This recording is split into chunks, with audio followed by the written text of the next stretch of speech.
네, 지난 시간에 우리는 동쪽의 지혜자들이 유대인들의 왕으로 태어나신 분께 경배하려고 그분의 별을 보고 찾아왔다라는 말씀으로부터 성경에 나타난 별들에 대해서 살펴보았습니다.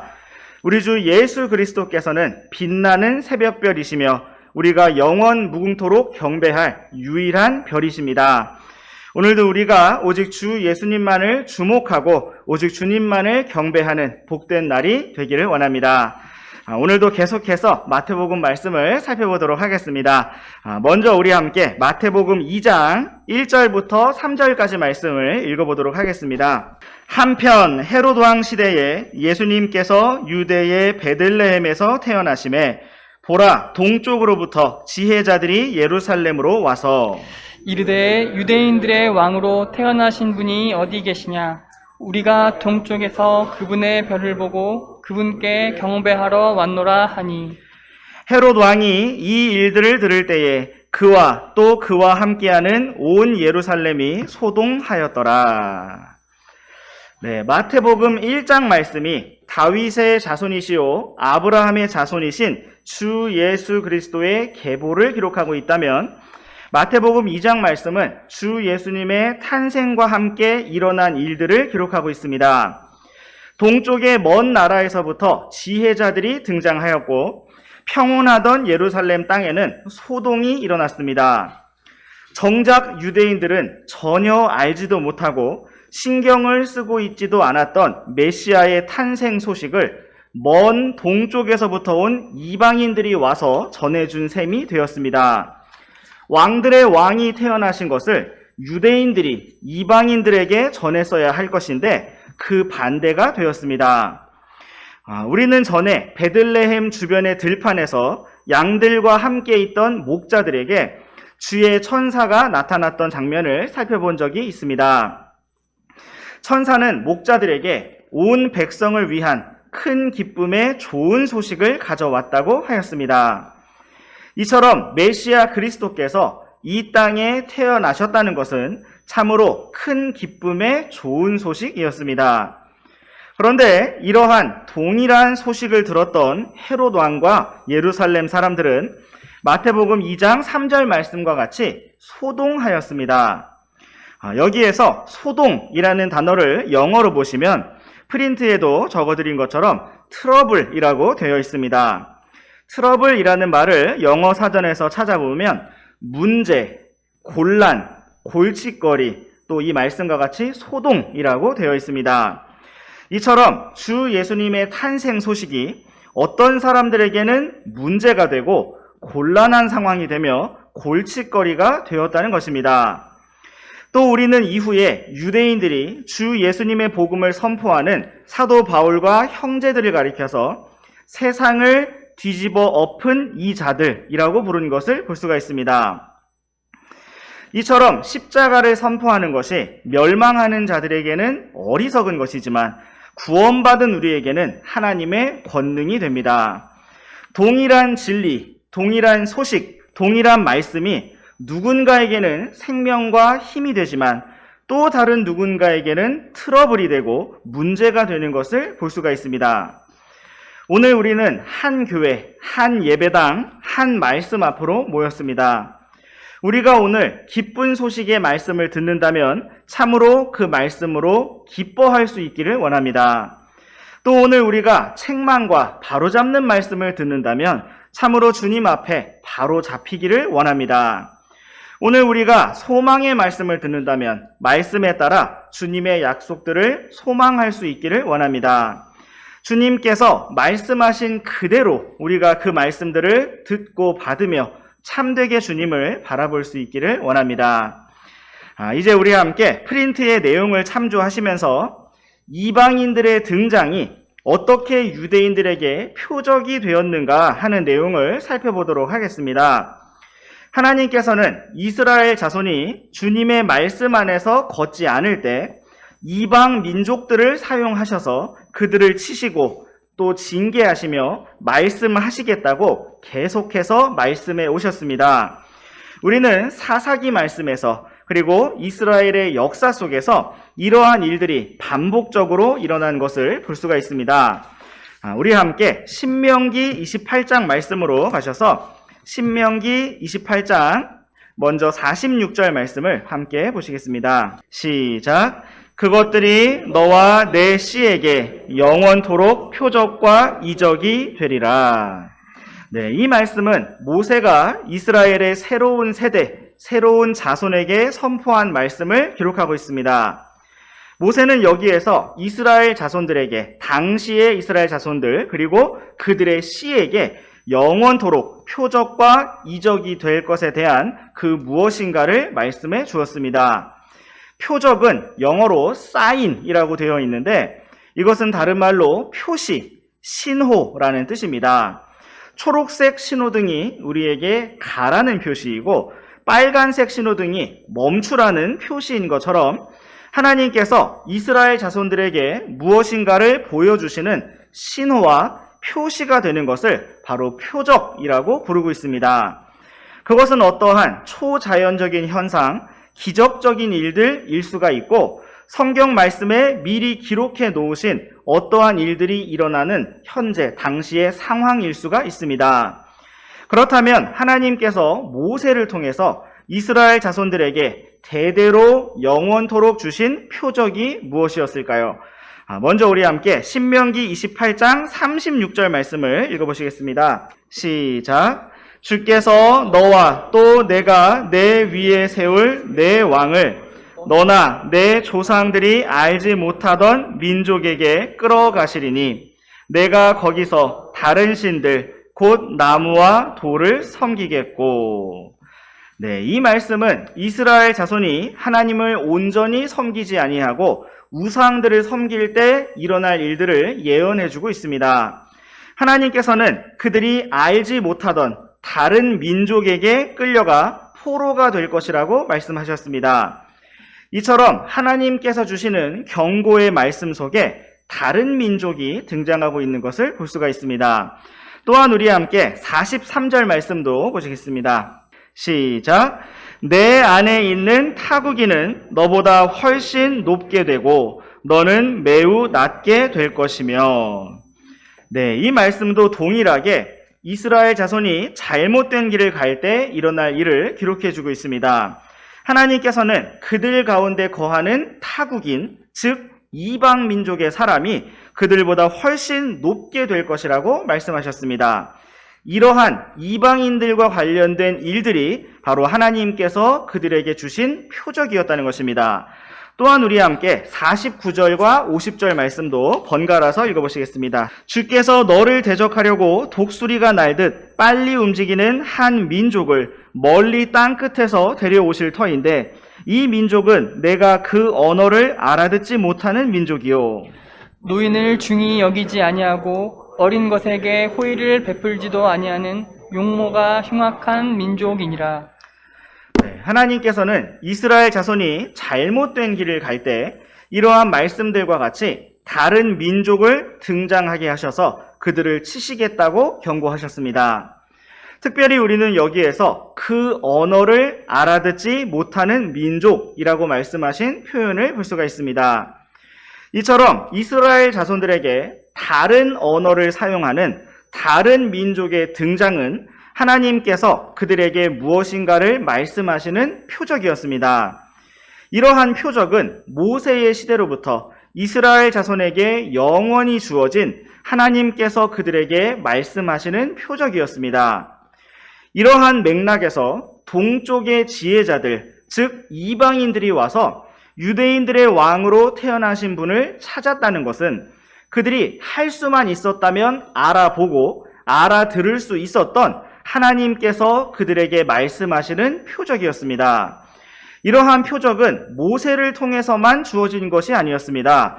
우리 함께 이사야서 28장 말씀으로 또한 가보시겠습니다.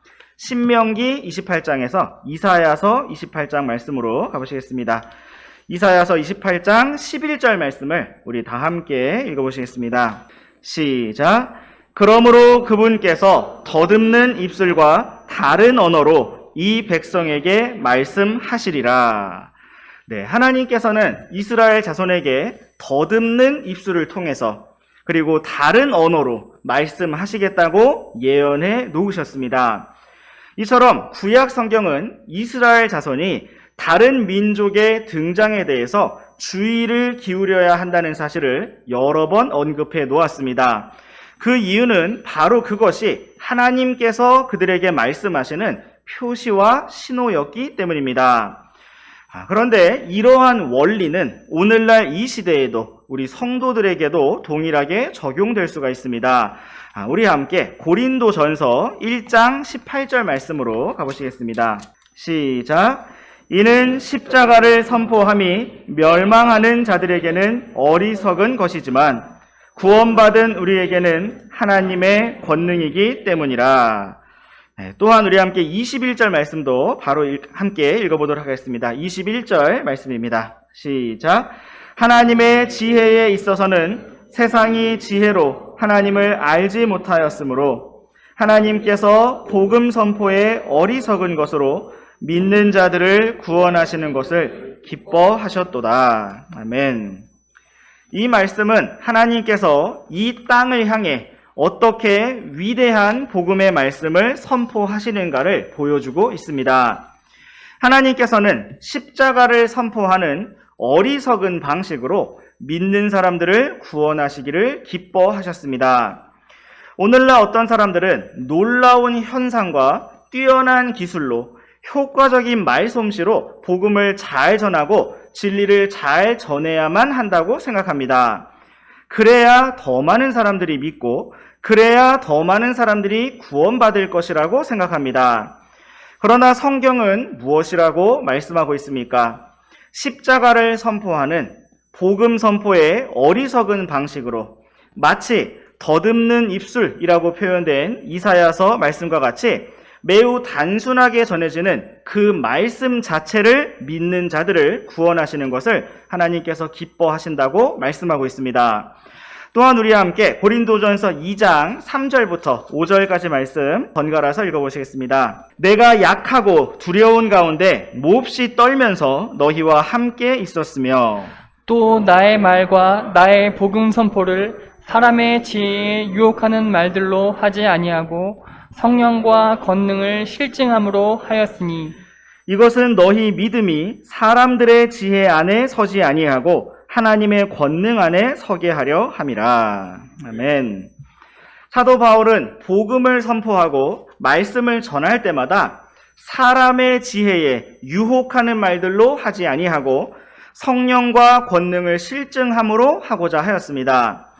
그 이유는 사람들의 믿음이 탁월한 설명이나 뛰어난 논리 위에 서지 아니하고 하나님의 말씀 그 자체, 하나님의 권능 안에 서게 하려 함이었습니다.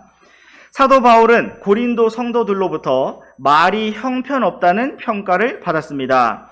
그러나 그는 성령의 사람이었고 주 예수님의 생명으로 섬기는 사역자였습니다. 물론 사도 바울 시대에도 말을 잘하는 사람들이 많이 있었습니다. 우리 함께 로마서 16장 17절과 18절 말씀을 번갈아서 읽어보시겠습니다. 형제들아, 이제 내가 너희에게 간청하노니 너희가 배운 교리에 역행하여 분쟁을 일으키거나 걸려 넘어지게 하는 자들을 주목하고 그들을 피하라. 그런 자들은 우리 주 예수 그리스도를 섬기지 아니하고 자기 배를 섬기며 좋은 말과 빼어난 말솜씨로 단순한 자들의 마음을 속이느니라.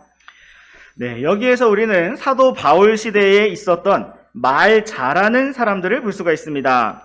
그들은 하나님의 말씀의 가르침, 성도들이 배운 교리에 역행하는 자들이었고 분쟁을 일으키고 문제를 일으키며 이간질하는 자들이었고 성도들을 걸려 넘어지게 하는 자들이었습니다. 바울은 그러한 자들이 주 예수 그리스도를 섬기는 자들이 아니라 자기 배를 섬기는 자들이라고 하였습니다. 자기 유익과 자기 명예와 자기 평판과 자기 영광을 섬기는 자들이었다는 것입니다. 그들은 참 부럽게도 좋은 말과 빼어난 말솜씨를 가지고 있었습니다. 사도 바울은 말도 형편없다는 평가를 받았는데 이러한 사람들은 말을 참 잘한다는 평가를 받았습니다. 그러나 오늘 우리에게 중요한 것은 말을 잘하고 못하고가 아니라 진리를 말하는가 아닌가입니다. 또한 그 모든 멋진 말들 뒤에 오직 주 예수 그리스도의 영광만을 구하고 있는가, 아니면 자기 자신의 유익과 영광을 구하고 있는가가 참으로 중요합니다. 사도 바울은 단순한 자들의 마음이 속임을 당한다고 경고하였습니다. 또한 우리와 함께 디모데후서 4장 말씀으로 가보시겠습니다. 3절과 4절 말씀 우리 한 구절씩 번갈아서 읽어보시겠습니다. 그들이 건전한 교리를 견디지 못하는 때가 오리니 그들이 귀가 가려워 자기 욕심대로 자기를 위해 선생들을 쌓아두고 또 진리에서 귀를 돌려 꾸며낸 이야기들로 돌아서리라. 네, 성경은 마지막 날들의 믿음의 성도들이 건전한 교리를 견디지 못하는 때가 올 것이라고 경고하고 있습니다. 건전한 교리를 견디지 못한다는 것은 단순히 신학적으로, 지식적으로 오류에 빠진다는 말씀이 아닙니다. 그것은 계속해서 이어진 말씀처럼 귀가 가려워서 자기 욕심대로 선생들을 쌓아두고 결국에는 진리에서 귀를 돌려 꾸며낸 이야기들로 돌아서게 될 것이라는 말씀입니다. 오늘날 우리는 유튜브와 인터넷을 통해서 사람들이 배움에 열정을 내고 선생들을 쌓아두고 있는 시대를 살아가고 있습니다. 이 채널, 저 채널마다 많은 이야기들이 가득합니다. 사람들은 그러한 다양한 소식들을 접하면서 많은 사람들의 말들을 들으면서 자신이 조금 더 영적이고 진리를 사모하며 어떠한 일들을 참으로 열정적으로 하고자 하는 주님의 뜻을 찾는 사람이라고 착각하며 살아가고 있습니다. 그러나 진리는 어디에 있습니까? 하나님의 말씀이 진리이고 주 예수 그리스도께서 진리이십니다. 우리는 핸드폰을 끄고 성경을 열어야 합니다. 많은 이야기들에 귀를 기울이지 말고 주님의 말씀에 귀를 기울여야 합니다. 때로는 어리석게 들리고 때로는 초라하게 보일지라도 그것이 진리의 말씀이라면 그것이 우리의 생명입니다. 오직 우리가 진리를 붙들기 원합니다. 이제 우리 함께 프린트의 1번 박스에서 아래쪽에 구분되어 있는 내용을 살펴보도록 하겠습니다. 이방인들의 등장과 다른 언어로 말씀하시는 표적과 관련해서 오순절 사건, 그리고 오늘날 은사주의 교회들에서 실행하고 있는 방언에 대해서 생각해 보도록 하겠습니다.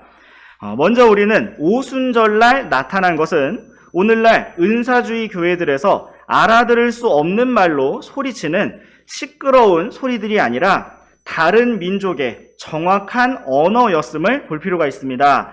우리 함께 사도행전 2장 1절부터 4절까지 말씀을 먼저 보시겠습니다. 오순절 날이 충만히 찼을 때에 그들이 다 한 마음이 되어 한 곳에 있었는데 갑자기 하늘로부터 급하고 강력한 바람 소리 같은 소리가 나더니 그들이 앉아있던 온 집안을 가득 채우고 마치 불의 혀처럼 갈라진 것들이 그들에게 나타나 그것이 그들 각 사람 위에 앉음에 그들이 다 성령님으로 충만하여 성령께서 그들에게 말하게 하시는 대로 다른 언어들로 말하기 시작하더라.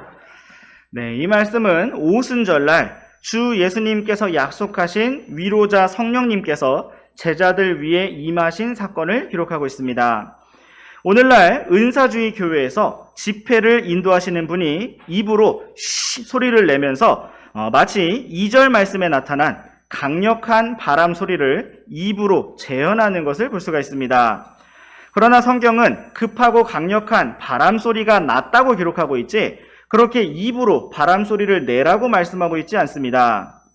4절 말씀에서는 제자들이 다 성령님으로 충만하여 성령께서 그들에게 말하게 하시는 대로 다른 언어들로 말하기 시작하였다고 기록하고 있습니다. 여기에서 다른 언어는 영어로 tongs라고 되어 있는데 이것은 혀라는 의미 혹은 언어라는 의미를 가지고 있습니다. 개역 성경에서는 방언이라고 번역을 하였는데 이것도 말 그대로 지방 언어, 사투리, 외국어라는 뜻입니다. 그렇다면 제자들이 성령님을 받아서 말하기 시작한 다른 언어, 방언의 정체는 과연 무엇이었을까요? 우리 함께 7절부터 11절까지 말씀 번갈아서 읽어보시겠습니다. 그들이 모두 놀라고 이상히 여기며 서로 이르되 보라, 말하는 이 사람들이 다 갈릴리 사람들이 아니냐? 그런데 어떻게 우리 각 사람이 우리가 태어난 곳에 우리 언어로 듣느냐? 우리는 파르티아 사람과 메데 사람과 엘람 사람이며 또 메소포타미아와 유대와 갑바도기아와 본도와 아시아, 부르기아와 밤빌리아와 이집트와 구레네 북은 리비아의 여러 지방에 거하는 사람이고 또 로마에서 온 나그네 곧 유대인과 유대교 개종자와 크레타 사람과 아라비아 사람이라. 저들이 하나님의 놀라운 일들을 우리 언어들로 말함을 우리가 듣는도다 하고는. 네, 여기에서 우리는 사도들과 제자들이 말했던 다른 언어, 방언의 정체를 볼 수가 있습니다. 그것은 말 그대로 수많은 민족들의 언어들이었습니다. 그렇다면 갈릴리 사람들이었던 예수님의 제자들은 왜 이렇게 갑자기 다양한 민족의 언어들로 말하기 시작하였을까요? 그것은 바로 이 오순절날의 사건이 유대인들과 유대교 개종자들에게 하나님께서 말씀하시는 표적으로 주어진 것이었기 때문입니다. 하나님께서는 이스라엘 자손들에게 모세와 이사야를 통해 말씀하셨던 것처럼 히브리어가 아닌 다른 언어로 주 예수 그리스도께서 메시아 그리스도이심을 선포하셨던 것입니다. 외국어를 배운 적도 없던 갈릴리 출신의 어부들과 제자들이 오순절 명절에 예루살렘에 모인 수많은 지역 출신의 유대인들에게 각 지역의 고유 언어로 복음을 전한 것은 어떠한 새로운 놀라운 일이 일어난 것이 아니라 이미 구약 성경에서 그들에게 예언하시고 말씀하셨던 그 동일한 표적을 보여주신 것이었습니다. 또한 우리와 함께 고린도전서 14장 말씀으로 가보시겠습니다. 21절과 22절 말씀을 번갈아서 읽어보시겠습니다. 율법에 내가 다른 언어들과 다른 입술들을 가진 사람들을 써서 이 백성에게 말하리라. 그러나 그 모든 것에도 불구하고 그들이 내 말을 듣지 아니하리라. 주가 말하노라 하고 기록되었으니. 그러므로 타 언어들은 믿는 자들을 위한 표적이 아니요 믿지 않는 자들을 위한 표적이지만 대언하는 것은 믿지 않는 자들을 위한 것이 아니요 믿는 자들을 위한 것이니라. 네, 사도 바울은 다른 언어, 타 언어, 방언에 대해 설명하면서 우리가 앞서 보았던 구약의 말씀들을 언급하며 이것들이 바로 믿지 않는 자들을 위한, 그래서 그들이 믿도록 하기 위한 표적이라고 기록하였습니다. 방언은 예수님께서 메시아 그리스도이심을 믿지 않는 유대인들을 향해서 표적으로 나타난 믿지 않는 유대인들을 위한 하나님의 표시요 신호였다는 것입니다. 또한 이러한 표적은 땅 끝까지 가서 복음을 전하고 주 예수님의 증인이 될 수 있도록 사도들과 제자들에게 주어진 초자연적인 권능의 역사이기도 했습니다. 우리는 역사 가운데서 다른 사도들의 흔적을 많이 찾아볼 수는 없지만 특별히 우리 아시아 지역에 사도 도마의 흔적이 있는 것을 찾아볼 수가 있습니다. 프린트의 1번 박스 아래쪽에 4번 항목에 적어드린 것처럼 인도의 남쪽에 있는 첸나이 지방에는 도마의 무덤이라고 알려진 한 유적지 장소가 있습니다. 현재 인도는 힌두교와 불교가 대세를 이루고 있지만 이러한 분위기 속에서도 도마의 무덤이 여전히 역사 유적지로 남아 있습니다. 또 우리나라에서도 도마의 흔적이 발견되었습니다. 이것이 100% 정확한 사실인지는 하늘에 가서 확인할 수가 있겠지만 많은 학자들이 이것을 사도 도마의 흔적으로 보고 있습니다. 경상북도 영주시 평읍면 강동 1리에 도마바위라고 불리는 한 바위가 있습니다. 도마박물관에서는 사도 도마가 가야국이라고 불리던 한국 땅에 AD 40년에서 49년 사이에 방문하였을 것이라고 보고 있습니다. 도마 바위에는 히브리 말로 타브라는 알파벳과 맴이라는 알파벳이 기록되어서 도마의 이름을 나타내고 있는 것을 볼 수가 있습니다. 또한 그 아래에는 한자로 지전행이라는 말이 적혀 있는데 이것은 땅 전부를 다녔다라는 말로 땅 끝까지 복음을 전하라는 말씀을 기억나게 해줍니다.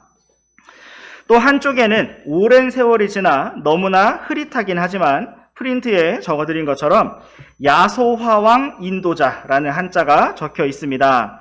과거에 우리나라에 예수님의 이름이 전파되고 예수교가 전파될 때 그것을 한자로 음역하여 소리 나는 대로 야소교라고 표기를 하였습니다. 그래서 야소화왕이라는 것은 왕이신 예수님을 의미하는 것으로 이해될 수가 있고 인도자는 이러한 예수님을 전하는 사도였던 도마를 가리키는 말로 이해될 수가 있습니다. 과거에는 한동안 이것이 불교의 흔적이라고 여겨졌지만 여기에 적혀진 한자의 서체나 벽에 새겨진 사람의 손 모양이 일반적인 불상들과 다르다는 점, 또한 10개의 발가락이 모두 선명하게 표현되어서 마치 샌들을 신은 것처럼 보이는 모습 등을 보아서 이것이 중동 지방에서 왔던 사도 도마의 모습일 것이라는 것이 큰 힘을 얻고 있다고 합니다. 만약 이것이 사실이고 정말 도마가 실크로드, 비단길을 걸어 인도와 한국까지 왔었다면 그는 과연 어떤 언어로 복음을 전하였을까요? 만약 오늘날처럼 언어를 배워야만 했다면 10년, 20년 많은 시간이 걸렸을 것입니다. 그는 오순절날 사건의 기적을 통해서 단 한 번도 배우지 않았던 인도의 언어와 한국어를 모국어처럼 완벽하게 구사하였을 것입니다. 이것이 바로 성경에 기록된 다른 언어, 방언의 표적이며 성령의 은사였던 것입니다. 그렇다면 오늘날 은사주의 교회들에서 하는 방언 기도는 무엇일까요? 그것은 너무나 안타깝지만 성경에서 말씀하고 있는 다른 언어가 아니고 성경에 기록된 성령의 은사가 아닙니다. 그것은 마치 무당들이 신내림을 받았다고 하면서 마귀들과 교제하면서 알 수 없는 말들로 웅얼거리는 것과 같은 정확히 똑같은 사탄의 역사입니다. 우리와 함께 계속해서 고린도전서 14장 27절과 28절 말씀을 번갈아서 읽어보시겠습니다. 만일 어떤 남자가 알지 못하는 타 언어로 말하거든 두 남자나 많아야 세 남자가 순서대로 하고 한 남자는 통역할 것이며 만일 통역하는 남자가 없으면 그는 교회 안에서 잠잠히 있고 자기와 하나님께 말할 것이니라. 성경은 교회 안에서 타 언어로 말하는 방언으로 말하는 규칙을 이렇게 정해주고 있습니다. 순서대로 질서 있게 말하고 통역을 하라고 말씀하고 있습니다. 만약 통역자가 없으면 잠잠하라고 말씀하고 있습니다. 오늘날 은사주의 교회들은 다 같이 방언이라고 하는 소리를 내면서 다 함께 소리를 내는 것을 볼 수가 있는데 이것은 성경적인 모습이 아니고 성령님의 역사도 아닙니다. 성경에 나타난 방언, 성경이 말씀하시는 다른 언어는 모세와 이사야에게 주셨던 말씀처럼 이스라엘 민족을 향한 표적이었고 믿지 않는 유대인들에게 예수님께서 바로 메시아 그리스도이심을 보여주는 정확한 표적이었습니다. 또한 이방인들을 향해서도 다른 민족의 사람이었던 사도들이 권능을 받아서 모국어처럼 땅끝까지 복음을 전할 수 있도록 주셨던 참으로 예수님을 선포하고 소개할 수 있는 초자연적인 언어의 기적이었습니다. 오늘도 우리는 진리의 말씀 앞으로 나와왔습니다. 우리의 언어로 번역된 성경, 우리의 말로 선포되는 말씀을 함께 볼 수 있는 복된 시간을 주셨습니다. 참으로 중요한 것은 사람의 뛰어난 말솜씨가 아니라 진리의 말씀 그 자체입니다. 오늘도 우리가 오직 주님의 말씀을 통해서 오직 주님만을 주목하며 바라보기를 원합니다. 기도하고 마치겠습니다.